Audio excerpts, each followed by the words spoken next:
निकायों में आम चुनाव का कार्यक्रम घोषित कर दिया गया है। आचार संहिता लागू की गई है। प्रदेश के 90 निकायों में चुनाव होंगे। 28 जनवरी को है मतदान। अध्यक्ष पद के लिए 7 फरवरी को मतदान होगा। वहीं उपाध्यक्ष पद के लिए 8 फरवरी को मतदान किया जाएगा। तो आचार संहिता लागू कर दी गई है। जहां 28 जनवरी को मतदान होना है, अध्यक्ष पद के लिए 7 फरवरी को मतदान होगा और उपाध्यक्ष पद के लिए 8 फरवरी को मतदान किया जाएगा। तो निकायों में आम चुनाव का कार्यक्रम अब घोषित हो चुका है। आचार संहिता लागू हो गई है। इस वक्त ये बड़ी खबर, प्रदेश के 90 निकायों में ये चुनाव होंगे। मतदान 28 जनवरी को होगा इन सभी 90 निकायों में और इसके बाद अध्यक्ष पद के लिए 7 फरवरी को मतदान किया जाएगा। तो वही उपाध्यक्ष पद का चुनाव 8 फरवरी को होगा, यानी 8 फरवरी को मतदान होगा उपाध्यक्ष पद के लिए। और इस तरह से पूरा कार्यक्रम यहाँ पर घोषित है। आचार संहिता लागू कर दी गई है। निकायों में आम चुनाव का कार्यक्रम है जो घोषित कर दिया गया। मतदान 28 जनवरी को होगा। आचार संहिता लागू कर दी गई है।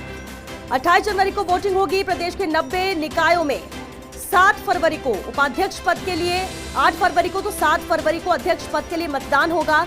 ये पूरा कार्यक्रम, तारीख निर्धारित कर दी गई है। आचार संहिता लागू हो चुकी है। इंतजार था 90 निकायों में मतदान को लेकर और पूरी तस्वीर साफ, तारीखें यहाँ पर सामने आ चुकी है। 28 जनवरी को जहां मतदान होगा, इन सभी 90 निकायों में चुनाव होगा एक ही तारीख 28 जनवरी को। तो इसके बाद अध्यक्ष पद के लिए जहां 7 फरवरी को मतदान होगा, तो वहीं उपाध्यक्ष पद के लिए 8 फरवरी को वोटिंग होगी।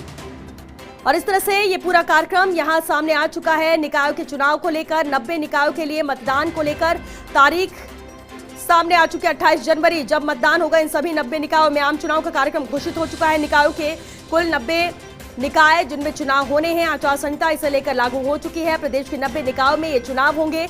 28 जनवरी को इन सभी 90 निकायों में मतदान होगा। अध्यक्ष पद के लिए 7 फरवरी को मतदान होगा। वहीं इसके बाद उपाध्यक्ष पद के लिए 8 फरवरी को वोटिंग होगी। तो इस वक्त की ये बड़ी खबर, आचार संहिता लागू हो चुकी है। निकायों में आम चुनाव का कार्यक्रम घोषित। और वरिष्ठ संवाददाता ऋतुराज शर्मा हमारे साथ जुड़ चुके हैं। ऋतुराज, 28 जनवरी को मतदान होना है, तारीखों का ऐलान हो चुका, आचार संहिता लागू, पूरी जानकारी चाहेंगे। देखिए, जैसा कि हम बार बार कह रहे थे, जब तबादला सूची जारी हो रही थी तभी कह रहे हैं कि इसका मतलब साफ संकेत यह है कि अब कभी भी आचार संहिता हो सकती है।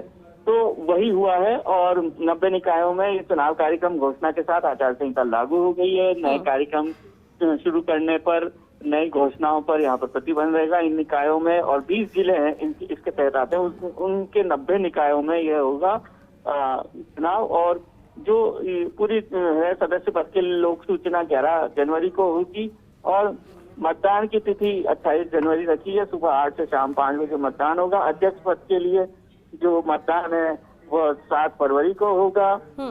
इसी तरह उपाध्यक्ष पद के लिए मतदान जरूरी होने पर 8 फरवरी को दोपहर 2:30 से 5 बजे होगा। और जो मतदाता हैं इसमें कुल मिला के 29,51,835 हैं। तो यह हम देख सकते हैं चुनाव कार्यक्रम पूरा घोषित कर दिया गया है। ईवीएम और सभी की स्थिति पहले ही चेक की जा चुकी थी, कई बार मीटिंग हो चुकी थी। अलग से वीसी के जरिए कलेक्टरों से बात हो गई थी और जो इसमें 11 दस्तावेज मान्य होंगे, एपिक और आदि दस्तावेज मान्य किए गए। करीब 30,000 कर्मचारी नियोजित होंगे और इसके लिए नियंत्रण कक्ष बनाया गया है। और चुनाव खर्च की सीमा जैसे कि अन्य निकायों में रखी गई सदस्य पद के लिए सीमा 2.5 लाख है। और इसी तरह से नगर परिषद की अगर बात करें तो नगर परिषद, नगर पालिका की सदस्य के लिए 1 लाख ये सीमा रखी गई है। तो ये चुनाव कार्यक्रम घोषित हो चुका है। पूरे चाक चौबंद इंतजाम सुनिश्चित कर लिए गए हैं राज्य निर्वाचन आयोग की ओर से। और इस तरह से कार्यक्रम घोषित करके अब ये तय है कि तबादला सूचियां अब और जारी नहीं होंगी। यदि होंगी तो वह राज्य निर्वाचन आयोग की विशेष अनुमति से हो सकती है।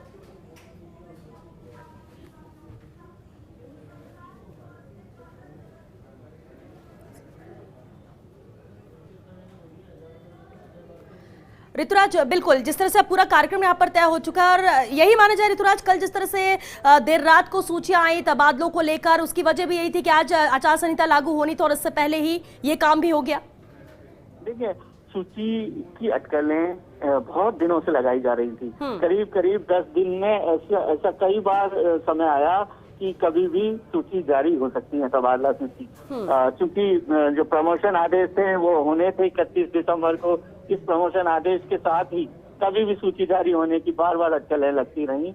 और यही कारण है कि जैसे ही यह चुनाव कार्यक्रम घोषित हुआ उससे थोड़े एन वक्त पर ये सारी सूचियां जारी हुई होती हैं, तो तबादला सूची जारी होती है, फील्ड में फील्डिंग लग गई, तहत अफसरों को लगाया गया, जो जनप्रतिनिधि हैं, जो विधायक हैं और जो मंत्री हैं, उनकी सिफारिश पर कमोबेश ज्यादातर तबादले किए गए और जो प्रशासनिक जो जरूरत है उसके मुताबिक तबादले किए, प्रमोशन पोस्टिंग दी गई अधिकारियों को जो जरूरत थी, और जो पहले के जो प्रमोट हुए अधिकारी थे जिनको सही जगह तैनात करना था और इसके साथ ही जो प्रमोशन पोस्टिंग देनी थी वह तमाम कार्य इस दौरान निपटा लिए गए। और खास तौर पर बड़ी संख्या में एसडीओ बदले हैं, कलेक्टर बदले हैं, और जो तमाम जो निकायों में रिक्त पद थे उसको भरने का ख्याल विशेष रूप से रखा है।